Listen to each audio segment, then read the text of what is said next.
This took place about 5 years ago when I was 23 years old. At this time in my life, I was pretty out of control. I didn't know I was bipolar, so I put myself in situations that were not the best. I had a boyfriend of 3 years that was off and on every other week. He was straight edge and pretty boring.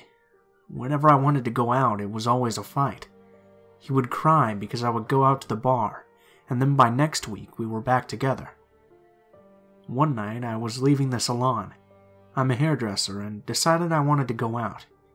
It was a long week and I needed to blow off some steam. So I called up my best friend Nicole and told her to meet me at a bar near my house. This bar was known for its really strong drinks and was full of townies. We never went there before, but I figured why not try it out because of how close it was. So that night I got in a huge fight with my boyfriend and we broke up again. This time it was different though. I had enough of the back and forth and really decided to move on. When Nicole and I got to the bar, we looked around. It was a lot of people in groups and they definitely noticed us. We didn't care and ended up getting pretty fucked up. There was this deck where everyone would smoke on, so we decided to go out there and try to meet some new people. I remember the moment I saw him. He was coming up the stairs and instantly I was attracted to him. It was almost like my breath was taken away as soon as we locked eyes. There was something different about him. I couldn't figure out what it was. I needed to get to know him, so I introduced myself, and the rest was history. At the end of the night, Matt asked me and Nicole if we wanted to come over. He had a friend with him, so I figured we could keep partying. Also, his house was only a mile up the road. We hit it off really fast, and I started going to his house after that night almost every day. Before I knew it, I was practically moved in. He lived in an in-law style apartment with his grandparents on the top floor. They were fine with me just moving in, but that's when things started to turn. It was slow, but before I knew it, he was telling me what to do and what to wear. One day after work, he freaked out on me for coming home late and ended up calling me just some fat bitch. I know what you're thinking. Why didn't I leave? I'm not sure, but between all the verbal abuse that started, I went from skinny to unhealthy looking. After about 4 months of verbal abuse, I decided to pack my things and move back home. Matt walked in the door as soon as I had my bags packed and freaked out. He said that if I left him, he would kill himself.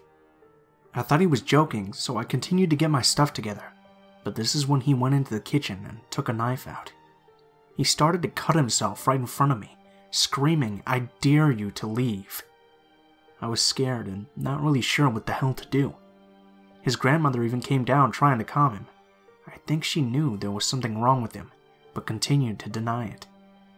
I found this all bizarre, but I stayed. I think Matt realized I couldn't take it anymore, so one day after work he bought me a cat. I think he thought if he bought me an animal, because I loved animals so much, I wouldn't leave. Well, a week after he bought the cat, I was stuck at the salon late doing hair. My phone had 50 missed calls and frantic texts. When I got home, I saw poop all over the bed. The cat was nowhere to be found, and Matt was in the shower freaking out and talking to himself. I asked him what the hell was going on, and he said the cat pooped on the bed, and he locked it in my dresser. I was so freaked out and afraid that I didn't know what to do. I opened the dresser, and there the cat was, covered in piss and poop. The once friendly cat was shaking and scared. I knew something had happened deep in my gut. I knew he did something to that cat. And this cat was well behaved, and the mess on the bed looked like something struggled, not just an accident. After that point, the cat wouldn't go near him, and would run if he came close. I decided that night I had to leave. I was scared, but we had a trip to go to the lake to see my grandfather that weekend. I really needed to go because he had cancer, and this would probably be the last summer I saw him. I decided after the trip, I would pack up and that would be the end. I even made sure my mom knew I was coming back home. I know Matt could tell something was wrong because the whole ride up felt tense and uneasy. When we got to the lake, he freaked out because it was in the middle of nowhere. I told him there was a town nearby that had bars and a beach. We decided to go there our first night. Up to this point, Matt had never drank in front of me, probably because of the issues he tried to hide. But that night he ended up getting hammered. I remember we were sitting on the beach and he said, "You know what happened to my ex-girlfriend's cat when she dumped me?" He said he killed it and then left it in a trash bag. He said that his grandparents knew because you can tell when a dead body is in a bag. I was legit freaking out. Now it was confirmed that he was a sociopath, and I was in the middle of nowhere with him. I tried not to overreact, but I wanted to get back to my grandfather's house, and fast. We got in the car, and I started to drive towards the cabin. Matt grabbed the wheel, looked towards me and said, "I know you're going to dump me, you bitch." As he said this, he jerked the wheel so hard the car went out of control. It hit an old rock fence and my tire went flat. I ran out to see the damage, and Matt got out of the car as well. He proceeded to tell me if he killed me, no one would hear me scream. I was scared and trying to back away from him, but he lunged at me and started to punch my face. He kept hitting and kicking me until I fell into the street. I screamed for help as loud as I could, because I knew that he was going to kill me. Thank God there was a motel up the road, and someone yelled out that they were coming and to hold on. This spooked Matt, so he took off into the dark, dense woods. I was taken to the hospital that night with a broken nose and leg plus a concussion. Matt was found by police dogs hiding deep in the woods. After I was well enough to get out of the hospital, I pressed charges. I had to leave my family's house because he continued to stalk me and get arrested. He would leave letters on my door, saying it wasn't over and that he wanted to marry me. I had to leave my job because he would call and harass me. Everyone I worked with was freaked out, so I decided to quit. Every time there was contact, he would go to jail. Over a span of 6 months, he went to jail 5 different times. Eventually our trial came up. He knew he was guilty, and my lawyer said he was definitely going to do a lot of time. He also would need to pay all of my medical expenses. When it was time for court, he never showed up. Everyone in my family was confused, until my lawyer said we would not be having a trial that day. I guess the night before court, Matt freaked out and decided to kill himself. I'm not sure how, nor do I care to know. He couldn't face jail or seeing me again. I remember he always said that jail scared him the most. It's sad, but I felt relieved in a weird way. I'm glad he can't hurt anyone or anything ever again.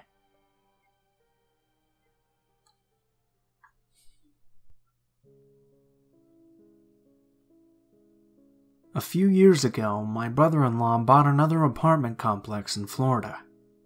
He owns a few apartment complexes in West Palm Beach, Miami, and the like, so when he told me he bought another one and wanted me to manage it, I figured why the hell not. I had just graduated college with my degree and planned to go get my master's, so I figured I could manage his place and do graduate school. When he booked my flight to Orlando, I was stoked. I loved Disney and dreamed about buying a year pass and checking out all the neat parks. And then when I got there, we drove out to Orlando and I had a bad feeling. He bought the apartments in a town called Leesburg. It's only an hour or so away from Orlando. It's kind of like if a biker town and a retirement community had a baby. I was a little disappointed that I was an hour from Orlando with its nightlife, clubs, and whatnot. I made it work though, and soon settled into life, managing a small apartment complex. I had my own 1-bedroom apartment in the corner, and then there were the other 10 tenants. Most were older folks, snowbirds and retirees that spent their days golfing and swimming in the pool we had. There were 2 military families, one with small kids, and then there was Andy. Andy was a pretty enormous man. I'm a pretty big guy, 6'4", 250 pounds, but he was at least 6'6" and 400 plus. He walked with a cane and had long black hair. He put it in a ponytail. He worked from home, or so he said, but the rumor was that he was on disability after a horrible work accident. I didn't really care since he paid his rent on time. He was mostly quiet and kept to himself. I was only in his place once when his AC cut out, and to my surprise, he was pretty neat. No food containers, pizza boxes, beer cans, or other trash that I expected a big guy like him to have laying around. Things in our complex went pretty good for the next year, until one night in November. It was raining like it always does in Florida, and it was about midnight when somebody rang my doorbell. I looked out and saw one of my tenants, Joseph. Joe was one of my retirees who retired to Florida to, in his words, play golf and drink beer. Normally he was all smiles and jokes, but that night he was pale and looked frightened. I hate to bother you, Sam, but something ain't right with Andy. I put my jacket on and followed him to his apartment since Andy was his neighbor. He put his finger to his lip and motioned for me to listen. I put my ear up to the door and heard Andy fighting with someone. It sounded like whoever he was fighting with was throwing things.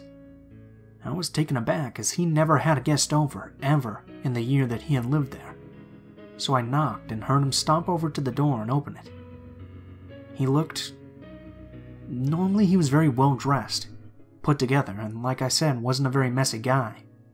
But he answered in a shirt that had grease stains, his hair was limp and greasy, and he smelt like B.O. I peered in behind him, and saw his place was a disaster. I asked if everything was okay. He was irritated and told me it was, and pretty much shut the door in my face. I sent Joe back to his place and told him to let me know if he heard anything else, then went to bed. The next morning I decided to pay Andy a visit to see if he was okay, and so I went by his place and knocked. No answer, so I decided I would try back later. Got busy doing other things and pretty much forgot all about it.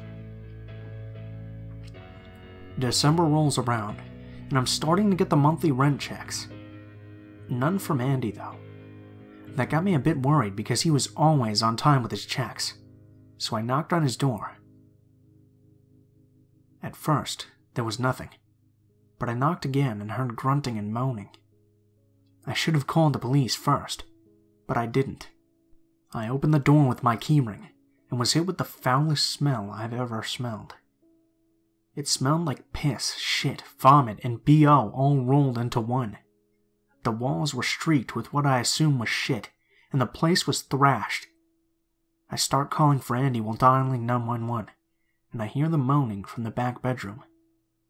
I can never unsee what I saw. Ever. Even to this day, I still get flashbacks. Andy was naked and laying on the floor of his room on some dirty clothes. He was covered in his own shit and piss, and there were piles of vomit on the carpet. That was bad, but what was the cincher was that he was covered in bites.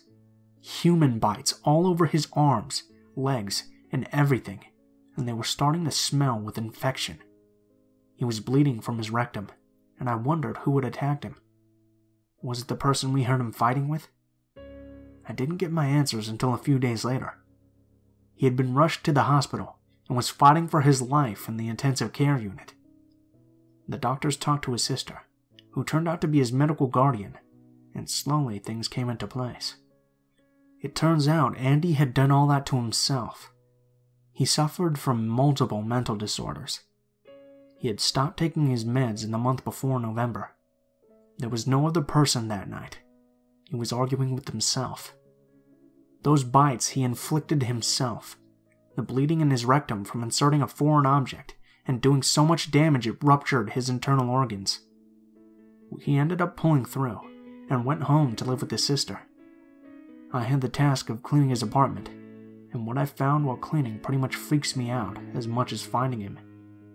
He had a shoebox full of cutouts from magazines, old family photos, and even photos he obviously took of the residents of the apartments, including myself. All of the eyes were burnt out with cigarettes, and on some of them, X's were put over their mouths. I'm not sure if that was part of his mental decline, or if he was always that creepy and I never noticed it.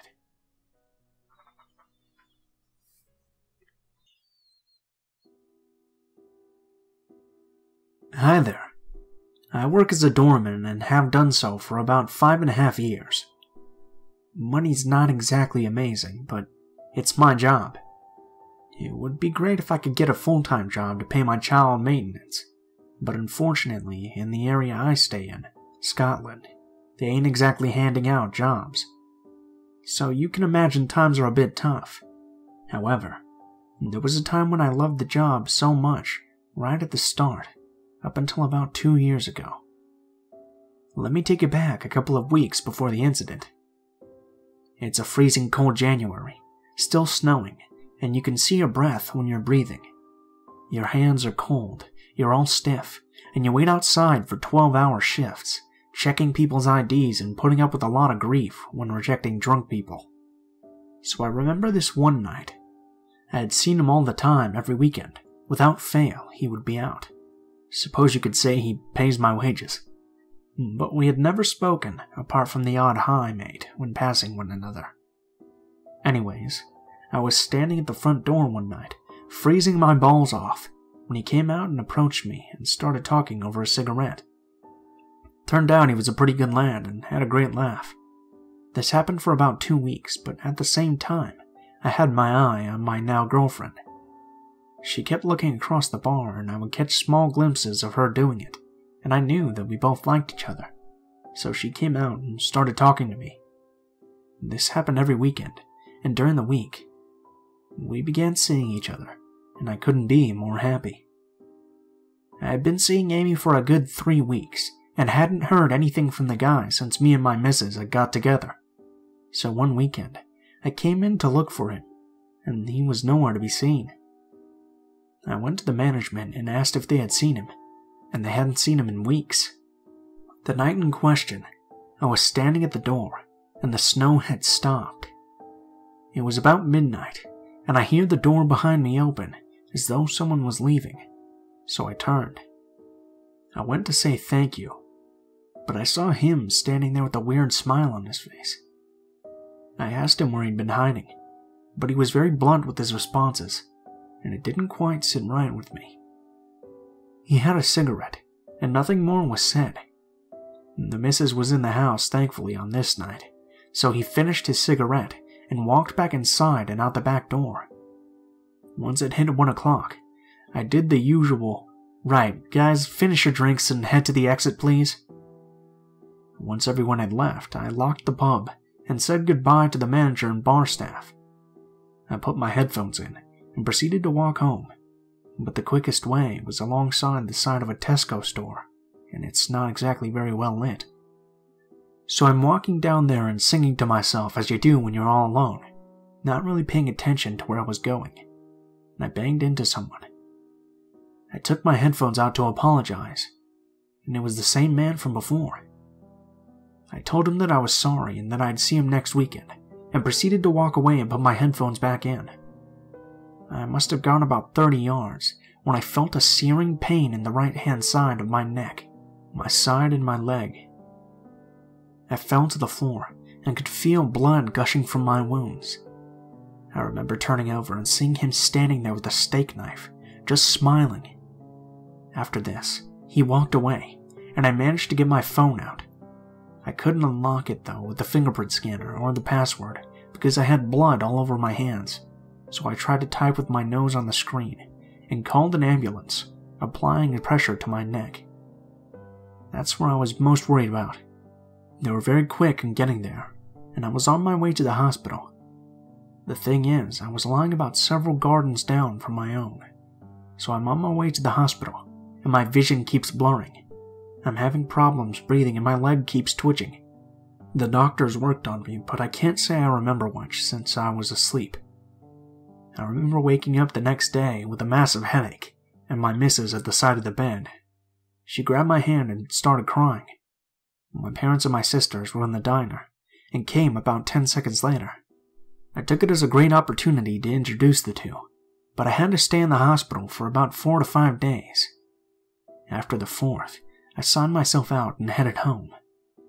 I remember getting to my garden gate, putting my hand on the gate, and looking up the street where it happened. I walked inside and lay down with painkillers and a cup of tea. I started to feel a bit better and decided to go to work. Safe to say, me and the missus had a major falling out over this. But as I said earlier, money's not great. Don't mean I can't use it though. So against her wishes, I went the long way around to work. I did my shift and there was no sign of the guy. This happened for about 2 weeks, and then when I came home one night, my missus said that strange things had been happening, and she believed someone was watching the house. I told her at first to stop being silly, and that there was nothing to worry about.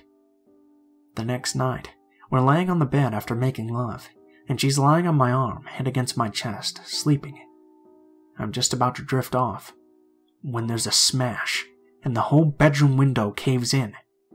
She starts screaming, and bounced up out of the bed, and put my slippers on and ran down the stairs to check the front garden. When I was about to unlock the door, there was a smash from the kitchen window, so I ran to the back door, unlocked it, and looked with the light from my phone. There was no one there. I locked the doors and went to attend to my missus. The next day I popped to the shop for some bread and milk, and the missus was waiting on the guys coming to look at and fix the windows. When I got home, she gave me a letter, so I opened it and read, "How dare you leave me in my time of need for that whore?" I showed her the letter and took it pretty badly. She packed her stuff and went to her mother's. That night I'm lying in bed just about to doze off, and I hear whistling coming from outside. It sounded pretty creepy, so I got up and looked outside my newly fitted window. There was some man walking past with his hood up, just walking past, but he got centered with the window and stopped whistling that creepy tune. When it stopped, he turned his head quicker than a flash up to the bedroom window to see me standing there. I'm not afraid of much, but this was crazy. I was so scared that I basically fell back onto the floor. Then I heard the front door banging and the same whistling tune. After more bangs, I could hear the door handle being tried, and then it went silent. I waited for 5 minutes and checked around the house, front and back. Garden's all clear. Next couple of nights, everything was fine. I got good sleeps and went back to work, where the manager had asked what had happened. I told her she wasn't in when I came back from the injury. She couldn't believe it, so about halfway through the shift, I saw a guy watching the football, back face to me. Same snot green colored jacket and brown khaki pants. And I whispered to the manager, "I think that's him who did this to me." She replied he had a split personality, and has hurt people before but got away with it because apparently it wasn't him committing the crimes. Football was at halftime, and I had been talking to the bar staff. He came up and was all nice. "Hey dude, long time no see. How have you been?" I looked at his face, and remember that image of him standing over me with a bloody steak knife. I don't know why, but my reply was, "Yeah mate, been fine. Yourself?" He asked if he could buy me a pint. Thinking to myself that this guy had tried to end my life and now wants to have a pint with me, I said, "Sorry mate, can't do it, I'm working."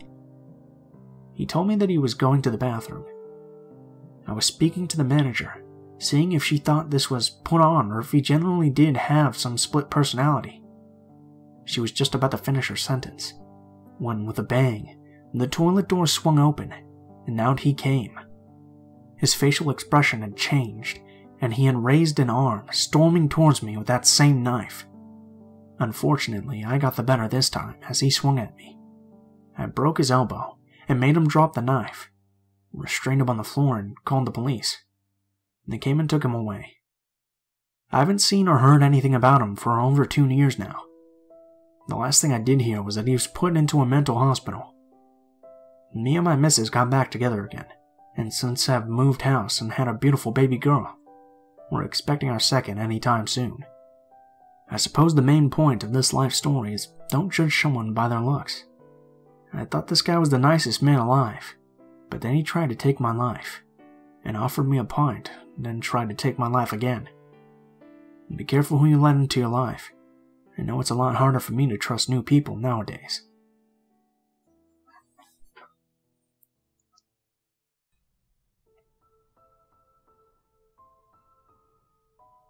What is up, guys? Blue Spooky here, as always. I just wanted to thank you guys so much for watching, especially if you made it this far to the end of the video. If you guys enjoyed the video, please feel free to leave feedback in the comments below, as well as perhaps like, share, or subscribe if you feel so inclined. If you have a personal story that you'd like to submit, or you'd like to just send me a message, links to all of my social media will be in the description for the video below. This includes my Gmail, Twitter, and Facebook accounts. Go ahead and send me a message on any of those, and I'll try to get back to you as soon as possible.